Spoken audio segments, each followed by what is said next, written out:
नमस्कार दोस्तों, स्वागत है आपका आपके अपने YouTube channel the I study point पर। दोस्तों, इससे पहले मैं बता दूं आपको कि इस वीडियो में हम नई नेशनल एजुकेशन पॉलिसी 2020 के बारे में बात करने जा रहे हैं। उसमें से बहुत सारे फैक्टर्स हैं 2020 की शिक्षा नीति के, लेकिन सबसे चर्चित जो टॉपिक है वो स्कूली शिक्षा है, क्योंकि उसमें बहुत बड़े लेवल पर बदलाव किए गए हैं। हम उसे देखने वाले हैं इस वीडियो के अंतर्गत। दोस्तों, राष्ट्रीय शिक्षा नीति 2020 से पहले दो राष्ट्रीय शिक्षा नीतियां आ चुकी हैं। एक आई थी 1968 में इंदिरा गांधी जी के समय और दूसरी 1986 में राजीव गांधी जी के समय। अब ये नई शिक्षा नीति आई है, राष्ट्रीय शिक्षा नीति 2020। दोस्तों, राष्ट्रीय शिक्षा नीति 2020 से संबंधित कुछ तथ्य हमें ध्यान में रखने चाहिए कि ये शिक्षा नीति बनने कब शुरू हुई थी। तो दोस्तों, मैं आपको बताना चाहता हूँ कि इस शिक्षा नीति को बनाने के लिए सबसे पहले एक समिति का गठन किया गया था, जिन्होंने अपनी रिपोर्ट मई 2016 में MHRD मिनिस्ट्री को दी थी। और इस समिति के अध्यक्ष थे TSR सुब्रमण्यम जी, और फिर इनका निधन हो गया। लेकिन इस रिपोर्ट के आधार पर कुछ इनपुट्स तैयार किए गए थे। उसके बाद दूसरी समिति का गठन किया गया 2017 में, जिनके अध्यक्ष थे के कस्तूरी रंगन जी। इन्होंने अपनी रिपोर्ट 31 मई 2019 को MHRD मिनिस्ट्री को सौंपी, जिसके आधार पर नई शिक्षा नीति 2020 का ड्राफ्ट तैयार किया गया। दोस्तों, इस ड्राफ्ट में स्कूली शिक्षा का स्वरूप क्या है, मैं आपको वो बताने जा रहा हूँ। अभी तक चली आ रही NPE यानी कि नेशनल एजुकेशन पॉलिसी 1986 के अनुसार हमारे जो स्कूली शिक्षा की जो व्यवस्था थी वो 10+2 का उसमें जो मैनेजमेंट देखने को आपको मिल रहा था। यानी कि बच्चा 1 से 10 तक और फिर 2 साल है जो स्पेशल स्टडीज़ करता था अपना सब्जेक्ट चुन करके। उसको रिप्लेस कर दिया गया है, यानी कि उसको बदल दिया गया है नए सिस्टम के साथ, जिसमें 3+2+3+3+4 के नए अरेंजमेंट के साथ इसको रिप्लेस कर दिया गया है। अब बच्चे की मनोवैज्ञानिक यानी कि उसकी मेंटल एबिलिटी, मेंटल स्टेज को ध्यान में रख कर के विद्वानों ने बहुत ही शानदार तरीके से शिक्षा व्यवस्था को इस प्रकार से विभाजित करके हमारे सामने पेश किया है। तो चलते हैं, ये 3+2+3+3+4 का जो फॉर्मूला है वो वास्तव में क्या है, किस प्रकार से एक बच्चा प्रेप से लेकर के 12वीं तक की शिक्षा ग्रहण करेगा। तो दोस्तों, आप देख सकते हैं आपके सामने यहाँ पर 4 स्टेज लिखे हुए हैं। ये 3+2 एक स्टेज के अंदर शामिल है, जिसको फाउंडेशन स्टेज कहा गया है। +3 ये प्रीपैरेटरी स्टेज के नाम से जाना जाता है। +3 ये मिडिल स्टेज, और +4 ये सेकेंडरी स्टेज के नाम से जाना जाता है। ये 3, 2, 3, 3, 4 ये ईयर्स को दर्शा रहा है, ये सालों की संख्या है। तो देखिए, फाउंडेशन स्टेज यानी कि पहली स्टेज फाउंडेशन स्टेज है। इसमें क्या है, इसमें सबसे पहले 3 साल की एजुकेशन है जो बच्चा आंगनवाड़ी या बाल वाटिका से ग्रहण करेगा। दूसरी जो है वो 2 साल की एजुकेशन है जो बच्चा कक्षा प्रथम और कक्षा सेकंड में है जो प्राप्त करेगा एजुकेशन। यानी कि जब बच्चा 3 साल का हो जाएगा तो उसका एडमिशन आंगनवाड़ी में हो जाएगा या बाल वाटिका में उसका एडमिशन हो जाएगा, जहाँ पर नर्सरी स्कूल्स रन में है वहाँ पर जाकर के बच्चा 3 साल की उम्र में ही एडमिशन ले लेगा और 3 साल तक आंगनवाड़ी में या बाल वाटिका में एजुकेशन ग्रहण करेगा। उसके बाद जब बच्चा स्कूल में जब उसका एडमिशन होगा तो वो बच्चा 6 साल का हो चुका होगा। हाँ दोस्तों, 6 साल।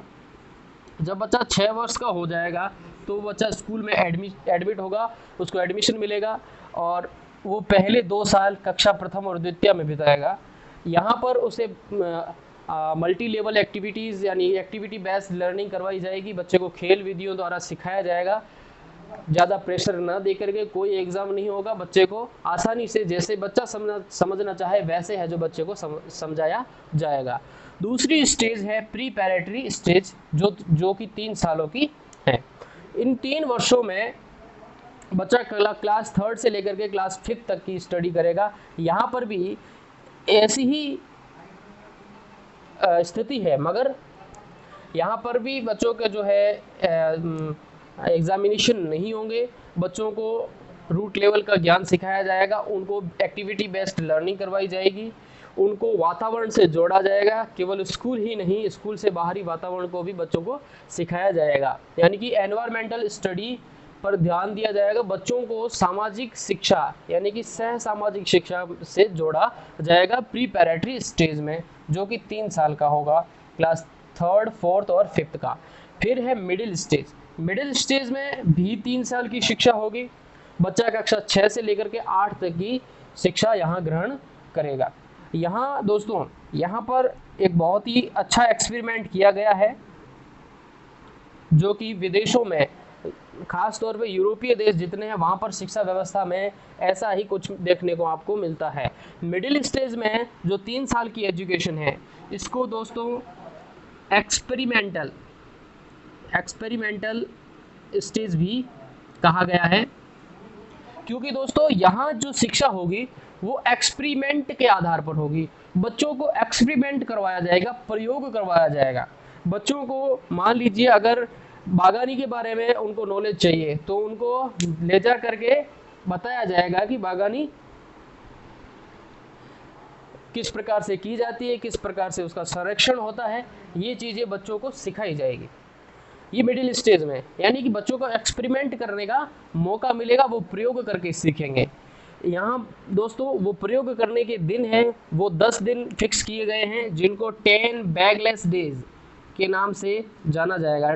बैगलेस डेज यानी कि बैग लाने की ज़रूरत नहीं है, बच्चों को अपनी नोट डायरी जो जिसमें भी नोट करेंगे एक्सपेरिमेंट, वो डायरी लेके आए, पेन लेके आए और फील्ड में जा कर के कारपेंटर, गार्डनर आदि से अपना ज्ञान है जो अर्जित करे। शॉपकीपर से दुकानदारों के पास जाकर के दुकानदारी सीख सकते हैं, यानी कि बिल्कुल एकदम उनको प्रोफेशनल नॉलेज है जो इस स्टेज में मिलेगा। यहाँ से एग्जामिनेशन भी शुरू हो जाते हैं। प्रीपैरेटरी स्टेज तक कोई एग्जामिनेशन नहीं होगा, लेकिन यहाँ पर जो बॉडी जो या निकाय है जो तय किया जाएगा कि ये एग्जामिनेशन लेंगे, तो वो बॉडी है जो यहाँ से एग्जामिनेशन लेना शुरू करेगा, यानी कि कक्षा 6 से एग्ज़ाम्स स्टार्ट हो जाएंगे, लेकिन उन पर ज़्यादा जोर नहीं दिया जाएगा। और हाँ दोस्तों, एग्जामिनेशन में पहले क्या होता था कि पेपर लिया जाता था और उसके आधार पर है जो बच्चों का लेवल फिक्स कर दिया जाता था, लेकिन अब की बार पेपर होगा, लेकिन उस पेपर के असेसमेंट के साथ साथ बच्चों का अपना असेसमेंट होगा, जिसे पीयर असेसमेंट कहते हैं, यानी कि बच्चों का नॉलेज चेक उसका दोस्त करेगा, यानी कि बच्चे आपस में अपना नॉलेज चेक करेंगे, जो कि बहुत ही अच्छा एक्सपेरिमेंट है शिक्षा व्यवस्था के अंदर। अगला स्टेज है दोस्तों, वो है सेकेंडरी स्टेज। ये 4 साल का रहेगा, क्लास 9 से लेकर के 12 तक। यहाँ पर जो बदलाव किया गया है वो ये कि हम दोस्तों 10+2 के जो अरेंजमेंट था उसमें हम 10वीं के बाद है जो कोई पार्टिकुलर सब्जेक्ट लेते थे, साइंस, मैथ या कॉमर्स, और फिर उसके बारे में अपना जो विशेष नॉलेज है वो बढ़ाते थे किसी विशेष सब्जेक्ट से को लेकर के। लेकिन इस शिक्षा व्यवस्था में बहुत ही अच्छा एक्सपेरिमेंट किया गया है कि इसको 10वीं क्लास से पहले, 10वीं के बाद की बजाय 8वीं के बाद जस्ट 9th क्लास में आप है जो अपना स्पेशल सब्जेक्ट चूज कर सकते हो। और दूसरा बदलाव सबसे महत्वपूर्ण ये है कि वो सब्जेक्ट जो आप चूज करोगे उसमें यह नहीं है कि साइंस लेने पर केवल साइंस के सब्जेक्ट ही पढ़ सकते हो या साइंस के बुक्स ही पढ़ सकते हो। आप जब आप साइंस ले रहे हो तो आपको पूरी स्वतंत्रता है कि आप आर्ट्स के कोई भी सब्जेक्ट में अपना नॉलेज बढ़ाना चाहते हैं तो वो भी उसके अंदर शामिल कर सकते हैं, या फिर कोई कॉमर्स का सब्जेक्ट आपको पसंद है तो उसे भी आप अपने जो चूजन सब्जेक्ट्स है उसके अंदर इंक्लूड कर सकते हैं। तो ये बहुत ही अच्छा यहाँ पर अरेंजमेंट किया गया है। यानी कि पहले दोस्तों ऐसे समझ लीजिए कि 3 रास्ते थे, ये आर्ट्स का, साइंस का और ये कॉमर्स का। जिस रास्ते से जो बच्चा जाना चाहता था फिर वो दूसरे रास्ते पर उसको जाने की स्वतंत्रता नहीं थी। लेकिन अब की बार जो व्यवस्था है वो कुछ इस प्रकार से है कि साइंस, आर्ट्स और कॉमर्स का बंदा अपने हिसाब से, स्टूडेंट है जो अपने हिसाब से उन तीनों सब्जेक्ट्स को मर्ज करके भी पढ़ सकता है। यानी कि उसे कोई बाध्यता नहीं है कि अगर साइंस ले ली है आपने तो फिर साइंस ही पढ़िए, ऐसा कुछ नहीं है। अब आप आर्ट्स का सब्जेक्ट उसमें इंक्लूड कर सकते हैं। ये बहुत ही अच्छा है जो इसमें बदलाव किया गया है। इसके साथ ही दोस्तों क्लास 9 से बच्चा अगर चाहे तो वो किसी फॉरेन लैंग्वेज को ऑप्शनल के रूप में चूज कर सकता है और अपना फॉरेन लैंग्वेज में अपना ज्ञान संवर्धन कर सकता है। ये होगा स्कूली शिक्षा का प्रारूप। इसके साथ ही दोस्तों ये वीडियो समाप्त होता है। स्कूली शिक्षा का ये वीडियो आपको कैसा लगा आप ज़रूर बताएं, और राष्ट्रीय शिक्षा नीति 2020 से संबंधित आगे कौन सी विषय पर आपको वीडियो चाहिए, अगर आप चाहते हैं तो उसे कमेंट बॉक्स में लिख करके ज़रूर सजेस्ट कीजिए। वीडियो को लाइक शेयर एंड सब्सक्राइब कीजिए। बहुत बहुत धन्यवाद। Thank you. जय हिंद, जय भारत।